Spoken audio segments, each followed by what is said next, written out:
journal vous est offert par le FPI, Fonds des promotions de l'industrie, votre partenaire privilégié pour la réussite de vos projets.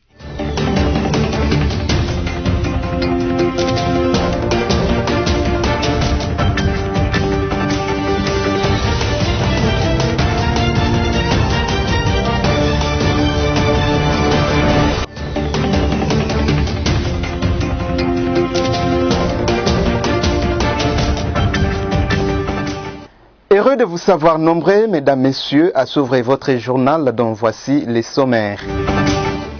La République démocratique du Congo officiellement adhérée au mécanisme africain d'évaluation par le père MAEP. La RDC devient ainsi le 41e membre à rejoindre cette structure. Projet de construction de l'usine de traitement d'eau de Lukelenge en Bujimaï par le FPI, une délégation d'ingénieurs du bureau d'études de Kosovar est déjà à pied d'œuvre. Les léopards de la République démocratique du Congo ont été éliminés le jeudi dans le cadre des éliminatoires de la CAN Cameroun 2022.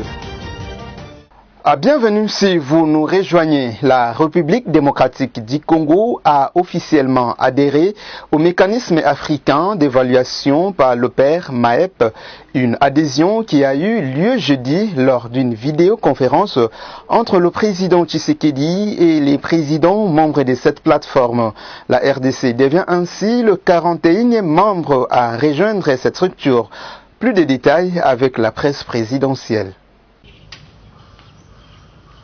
C'est désormais confirmé. La République démocratique du Congo vient d'adhérer au mécanisme africain d'évaluation par les pairs. Le président de la République, Félix-Antoine Tshisekedi Tshilombo, a participé par visioconférence ce jeudi 25 mars 2021 au 30e forum de chefs d'État et de gouvernement du MAEP. À cette occasion, le chef de l'État a prononcé une allocution d'adhésion de la RDC au mécanisme africain d'évaluation par les pairs. La République démocratique du Congo devient ainsi officiellement le 41e membre adhérent au MAEP. Dans son allocution, le président de la République a souligné l'importance cruciale de la promotion de la bonne gouvernance et du renforcement de l'état des droits pour consolider le développement de l'Afrique.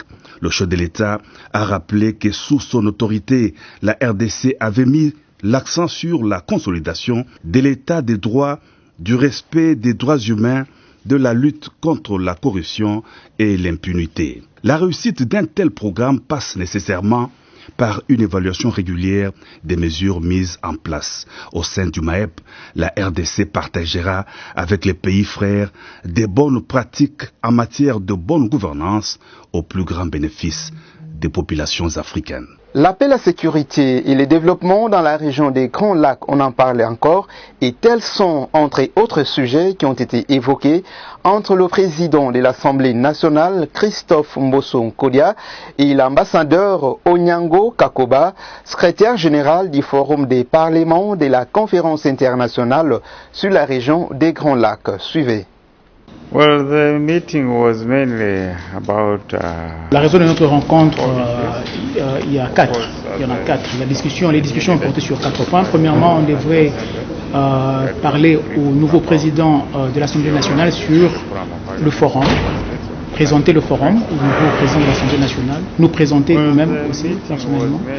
Et nous avons brièvement parlé des activités que nous avons déjà réalisées depuis le début du forum jusqu'à présent, ainsi que les perspectives d'avenir.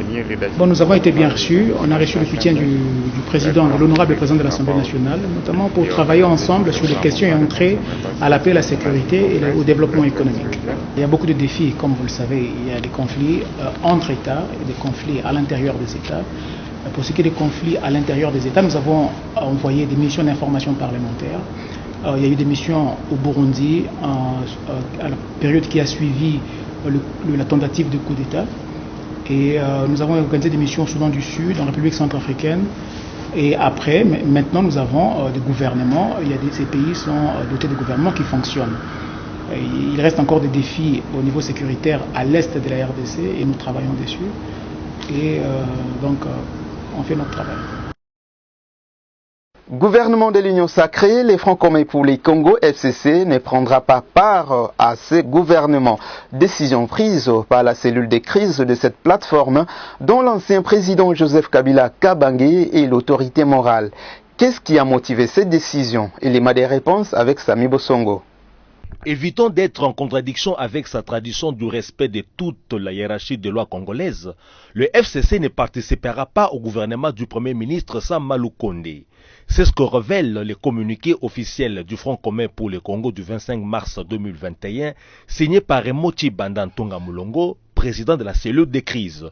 Le FCC souhaite tout de même bonne chance à ce gouvernement dans l'intérêt du peuple congolais, indique ce communiqué. Ceux d'entre les membres du FCC qui, tentés par la course au partage de postes illégitimes, se retrouveront dans ce gouvernement, le seront donc en contradiction avec les valeurs et options de la famille politique FCC, explique en conclusion le communiqué. En justice, 20 ans de prison ferme et remboursement des fonds détournés, c'est le verdict réservé à Michel Djamba, inspecteur général à l'enseignement primaire, secondaire et technique, mais aussi à Dalon Kampaye, directeur des services de contrôle des payes des enseignants Sécopé. Merci Smayangila pour plus de détails. Confronté à 3 reprises dans des audiences tenues à la prison centrale de Makala, et retransmise en direct à la radio-télévision nationale, Michel Djamba, inspecteur général à l'EPST, et Delphin Kampaye, directeur général du service de paye et contrôle de personnels enseignants, Sécopé, ont été reconnus coupables. Les 2 prévenus sont condamnés à 20 ans de travaux forcés avec restitution de fonds volés et frappés d'interdiction d'exercer tout mandat public ou politique après avoir purgé leur peine. Michel Djamba et Delphin Kampaye sont condamnés à rembourser 100 millions de dommages aux caisses de l'État pour ce détournement de fonds publics. Le ministère public a reproché les condamnés d'avoir volé des dispositions légales en matière de passation de marchés publics, notamment l'absence de la publicité et de l'appel d'offres dans les processus de recrutement des fournisseurs et surtout la non prise en compte des règles de comptabilité publique qui régissent l'administration publique. Situation épidémiologique de la Covid-19, 65 nouveaux cas ont été enregistrés, dont 26 à Kinshasa, la journée du jeudi 26 mars. Plus de détails avec Alice Kabango. 65 nouveaux cas confirmés dans les pays, dont 26 à Kinshasa, 11 au Congo central, 18 au Nord Kivu, 3 dans les Hauts-Uélé et 7 dans le Haut-Katanga. Aucun nouveau décès signalé parmi les cas confirmés. Depuis le début de l'épidémie déclarée le 10 mars 2020, le cumul de cas est de 27 793 cas confirmés et improbables.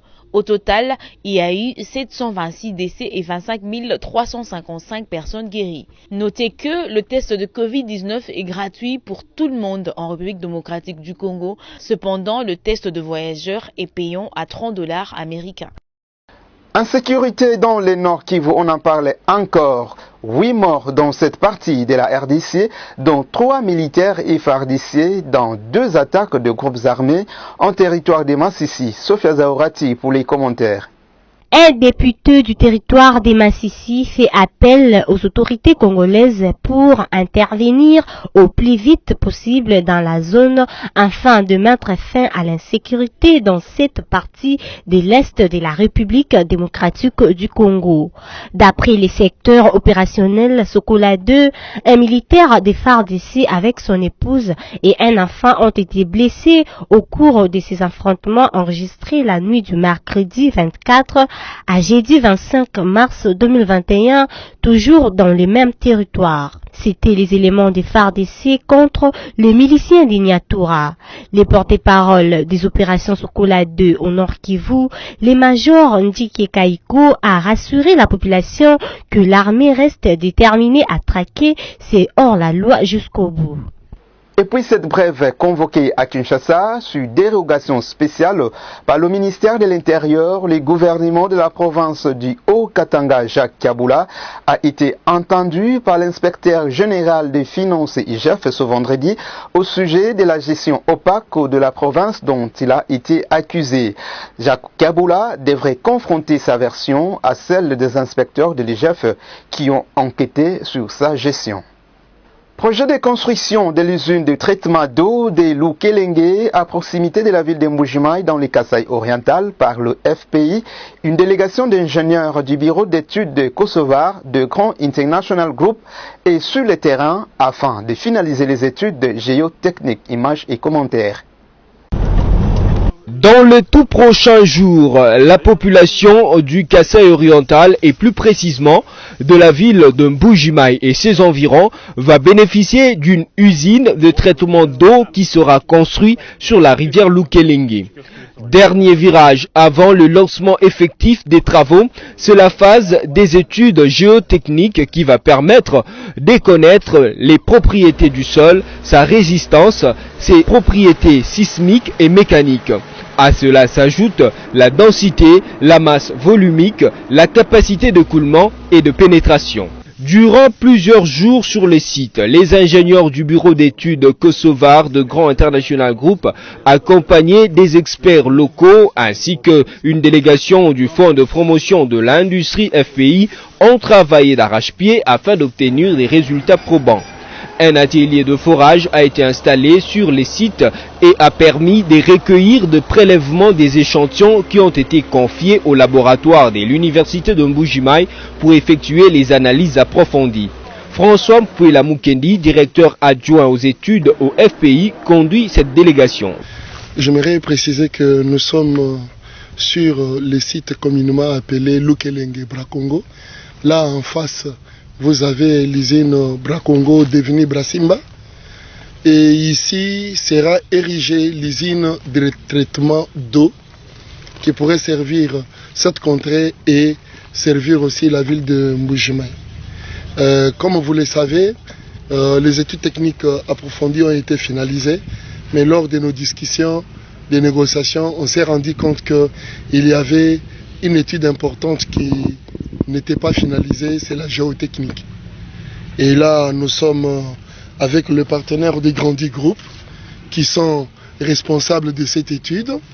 Ça va être sous-traité à des niveaux avec l'entreprise des forages qui va faire le sondage COBEX, et les analyses vont être menées localement par l'université de Mbujimaï. Nous avons ici le professeur de l'université de Mbujimaï, Jean Chimatou, qui sera techniquement responsable de livrer les rapports de cette étude.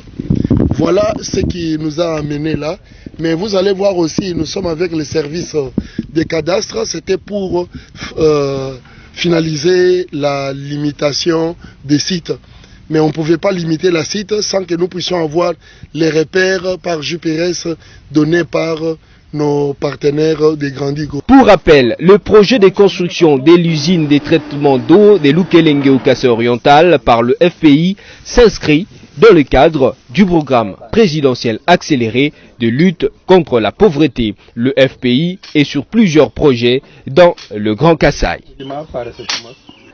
Revenons à Kinshasa après une descente sur terrain pour voir l'effectivité de délabrement très avancé de la route Kimwenza à Mongafula.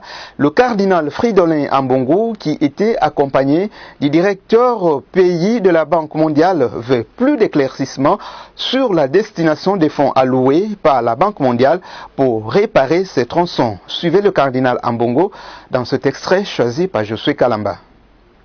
Le chef de l'État avait décidé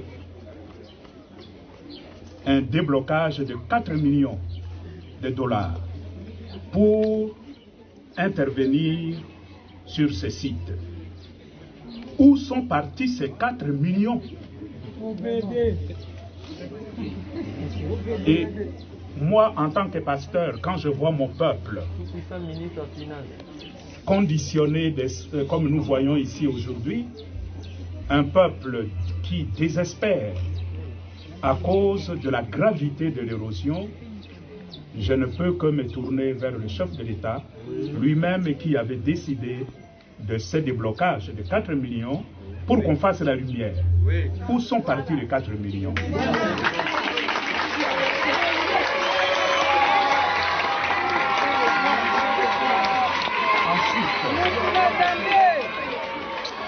Vous voyez que je suis là avec le représentant de la Banque mondiale.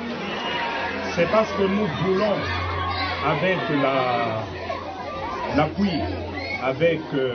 de la Banque mondiale et la décision du gouvernement congolais, qu'on puisse apporter une solution durable à ce que nous sommes en train de voir. Toujours à Kinshasa cette fois-ci, pour vous informer que le gouverneur Jean-Tini Ngobila a rendu visite aux victimes des pluies diluviennes du mercredi dernier. Sur place, le numéro 1 des Quinois a consolé les familles endeuillées et a en même temps constaté les dégâts de cette pluie. Stella Hachem signe ce reportage. Après la pluie, c'est la tragédie à Kinshasa, sans compter le mauvais temps. La pluie diluvienne qui s'est abattue sur la capitale congolaise dans la soirée du mercredi 24 mars a causé des dégâts matériels importants et de pertes en vies humaines. Une femme d'une trentaine d'années a perdu la vie engloutie pendant plusieurs heures dans un bourbier qui s'est formé sous sa maison alors qu'elle était en pleine détente regardant la télévision dans la salle des séjours. Ses enfants et sa mère ont échappé à la mort, sauvés de justesse par les sauveteurs. C'était sur l'avenue Kianza, à la hauteur du pont Kianza reliant la commune d'Elemba à celle d'Engaba. Informé de ces drames, le numéro 1 de la ville, Jean-Tini Ngobila Mbaka, est descendu sur place pour constater le dégât causé par la pluie et pour consoler la famille éplorée. Sur place, le gouverneur a demandé aux habitants de ces coins de la capitale de déménager pour éviter un autre drame dans l'avenir. Il est important de signaler que cette parcelle ainsi que plusieurs autres dans ces quartiers ont été construites sur des collecteurs.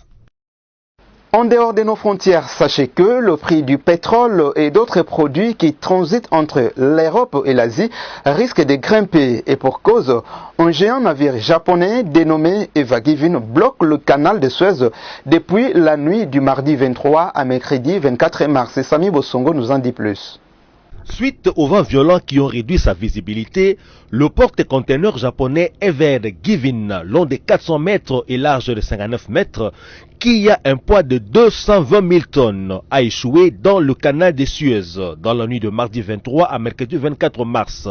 Depuis, l'Égypte essaie de dégager le navire dans la mesure où il bloque la route commerciale cruciale entre l'Asie et l'Europe. Jusqu'ici, les efforts ne payaient pas et selon la société mandatée pour l'opération, celle-ci pourrait prendre plusieurs jours ou même plusieurs semaines. Étant donné que le canal de Suez est un point de passage stratégique pour livrer le pétrole et les gaz, les conséquences de cette opération sont redoutées. Déjà, les bourses du monde entier ont revu à la hausse le prix du baril et l'on craint que chaque jour qui passe augmente un peu plus les tensions sur le marché suite au retard des livraisons. Parmi les conséquences, il y a aussi l'immobilisation des navires en amont et en aval, une situation qui pousse quelques armateurs à envisager de prendre l'itinéraire du contour de l'Afrique. Tous nos souhaits pour que les géants japonais soient dégagés au plus vite, tout comme plus de 10% du commerce mondial passe par le canal de Suez dont il a entravé le trafic. En sport éliminatoire CAN Cameroun 2022, les Léopards de la RDC sont éliminés suite à leur déconfiture face au Gabon le jeudi dernier à Franceville. Battus par 3-0, les Léopards suivront la prochaine CAN à la télévision. Sami Bosongo nous en dit plus encore. Journée de consternation ainsi que des larmes mêlées de dépit pour les amoureux du ballon rond congolais. Après la défaite lourde des Léopards face aux Panthères du Gabon à Franceville, jeudi 25 mars, sans animation offensive et dominée dans la possession des ballons, les Léopards encaissent un premier but à la 44e minute par une action de l'attaquant Boupenza qui se joue du latéral droit congolais Issa Mampeko avant de fusiller le portier congolais Joël Lekiasumboa. Les changements successifs opérés par les coachs congolais Christian Sengi Biembe, même s'ils ont apporté un regain d'animation offensive au Léopard à la seconde mi-temps, enforcent l'avantage de la RDC qui prend encore 2 autres buts. Denis Bouanga marque à la 72e minute sur une passe d'Aubameyang qui lui-même score à la 86e minute. 3-0 pour les Gabon au finish, synonyme de l'absence de la RDC à la phase finale de la CAN Cameroun 2021, surtout parce que dans l'autre rencontre du groupe, la Gambie a terrassé l'Angola par le score étriqué d'1-0. Comme on devait s'y attendre, les critiques sont très sévères envers les coachs Christian Sengi et la Fédération congolaise de football association FECOFA en acronyme. Pointés comme responsables de la déconfiture des Léopards et de l'absence de la RDC à une première phase finale de la CAN à 24, les critiques exigent le limogeage du coach national et du président de la FECOFA. Poursuivons ce journal avec la lecture de la revue de presse. Mesdames, Messieurs, bienvenue à la revue de presse de ce jour. Commençons par ce titre de Forum des As.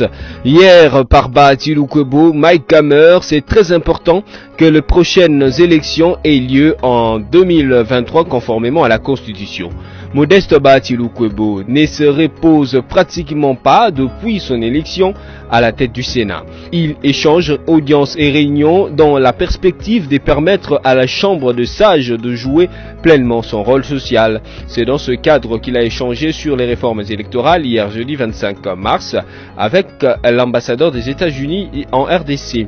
Modeste Bahati Lukwebo et Mike Hammer ont parlé caractère prioritaire des réformes électorales comme conditionnalité à la tenue des élections apaisées et transparentes en 2023, échange conforme à la Constitution et autres textes de loi. Ce dernier a évoqué la nécessité d'organiser les élections dans le respect du délai constitutionnel.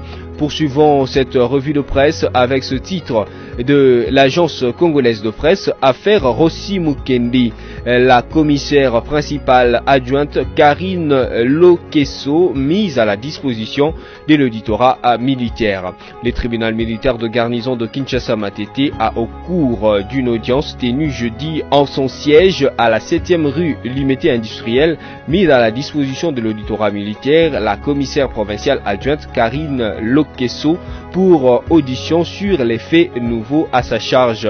Dans l'affaire ministère public contre le prévenu Gérard Toki Sankumbo, accusé de meurtre de l'activisme de droits de l'homme Rossi Mukendi. Cette mise à la disposition de l'auditorat militaire est consécutive à la contradiction relevée dans sa déposition en tant que renseignant par rapport à la visualisation des vidéos des audiences antérieures de 2018.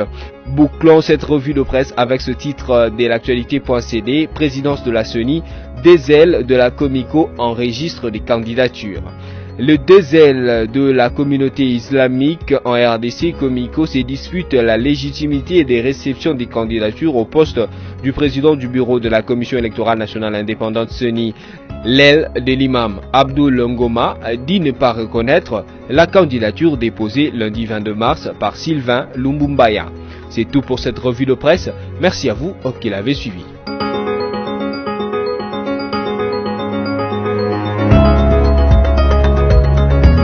Place à présent au rappel des titres. La République démocratique du Congo officiellement adhérée au mécanisme africain d'évaluation par le père Maep. La RDC devient ainsi le 41e membre à rejoindre cette structure.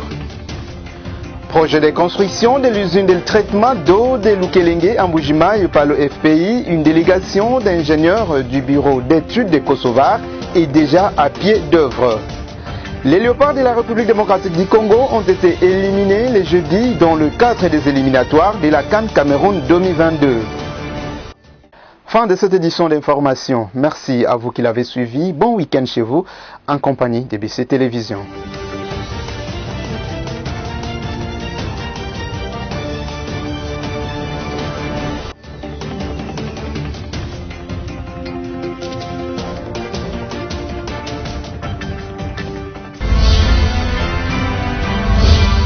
journal vous a été offert par le FPI, Fonds de promotion de l'industrie, votre partenaire privilégié pour la réussite de vos projets.